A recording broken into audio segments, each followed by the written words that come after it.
Now, encouraging signs of an economic recovery from the COVID dark ages, a survey by the RBI has shown some interesting stats on manufacturing, IT and non-IT service companies. They're strongly rebounding from the lockdowns. The survey shows sales of more than 1,600 manufacturing companies recording an extraordinarily high growth of 75% in the April to June period, though this was in part aided by the low base effect. Sales of IT companies accelerated by around 18% in this period. Importantly, the operating profits of both manufacturing and service sector companies recorded high growth in the quarter, and all around good news being seen in those segments. As festive season approaches, and very quickly, it is a double whammy for car sales in India. Car dealers have warned of a shortage of popular models in the next few months, even as the industry tries to recover from its COVID slump.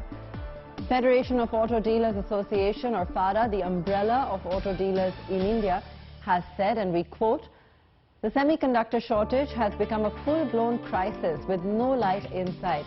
The car sales in August announced today do not inspire confidence, though car and SUV sales are up 32% from those in August 2019. Two-wheeler sales have slumped nearly 23%. We are comparing with 2019 because last year's figures were also impacted by the lockdown. Sales of commercial vehicles, a gauge for economic activity, are also down 15% from 2019. Ekta Kapoor is the latest business tycoon to fall victim to investor activism. The brain behind the modern Saas-Bahu relations and TV soap operas seems to have faltered in her relations with investors.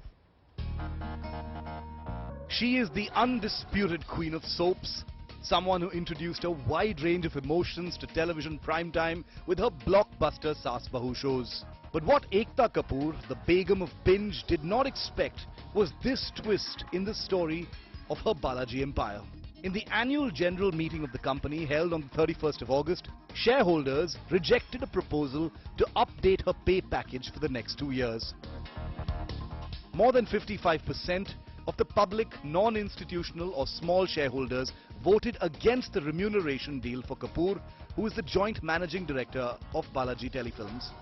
In the other vote, nearly 57% of shareholders voted against a 2-year pay package for Shobha Kapoor, Ekta's mother and managing director of the company.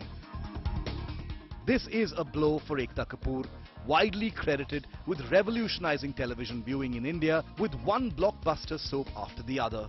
Her latest venture of streaming content has been reasonably successful, adding over 900,000 active subscribers in the April-June period. Her television vertical is currently producing 6 shows and 5 movies are in the pipeline. However, Balaji Telefilms posted a consolidated loss of 34 crore rupees in the April-June period of this fiscal. The dividend for the year ended March the 31st, 2021 was just 20 paise per share. It would appear these numbers have not sat well with small investors who've increasingly been making themselves heard in corporate boardrooms. First, it was Eicher Motors who planned to increase their managing director Siddharth Lal's remuneration by 10%, ran afoul with shareholders. Now, Ekta Kapoor has had to face music from her shareholders who want the Begum of Binge to boost the balance sheet of Balaji Telefilms. With camera person Hemant, Mustafa Sheikh in Mumbai for India Today.